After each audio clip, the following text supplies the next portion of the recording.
सेठ से लक्ष्मी जी रूठ गई। जाते हुए बोली, मैं यहां से जा रही हूं, अब मेरी जगह नुकसान आएगा, तैयार रहना, और अगर तुम जाते जाते मुझसे कुछ मांगना चाहते हो तो बोलो। सेठ बहुत समझदार था, बड़ी विनम्रता से बोला, माता नुकसान आ रहा है तो आने दीजिए, बस मुझे आप एक वरदान दीजिए कि मेरे परिवार में हमेशा सुख शांति बनी रहे। लक्ष्मी जी मुस्कुराई, तथास्तु कहा और वहां से चली गई। अब उस सेठ की 4 बहुएं थी। कुछ दिनों बाद सबसे छोटी बहू खिचड़ी बना रही थी। उसने खिचड़ी में नमक डाला और अपने काम में व्यस्त हो गई।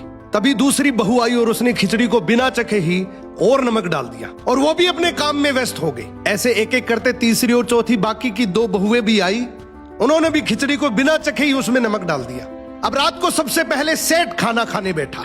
जैसे ही उसने खिचड़ी का 1 चम्मच लिया, उसे महसूस हो गया कि इसमें बहुत ज्यादा नमक है, और सेठ जी तुरंत समझ गए कि नुकसान आ चुका है।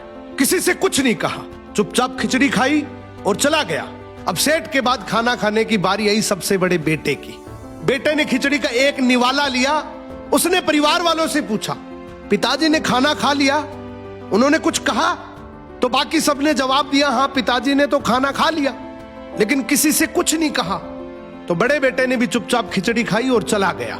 ऐसे ही करके परिवार के बाकी सारे सदस्य एक एक करके आए, अपने से पहले वालों के बारे में पूछा, कुछ नहीं कहा, चुपचाप खिचड़ी खाई और चले गए। अब रात को सेठ जी सो रहे थे, सपने में नुकसान आया और हाथ जोड़कर बोला, भाई मैं यहां से जा रहा हूं, मैं यहां नहीं रह सकता। तो सेठ जी ने पूछा, क्यों, क्या हो गया?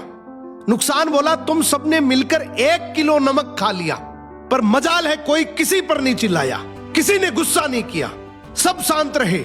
अब जिस परिवार में इतनी सुख शांति हो, आपस में इतना प्यार हो, वहां पर मैं नहीं रह सकता। निष्कर्ष कि जिंदगी है तो उतार चढ़ाव, दुख सुख, फायदा नुकसान सब चलता रहेगा, लेकिन जिस परिवार में आपस में लोगों में प्यार है, सुख शांति है, छोटे में आदर, बड़े में बड़प्पन है, उस परिवार का कोई नुकसान, कोई आपदा कुछ नहीं बिगाड़ सकती।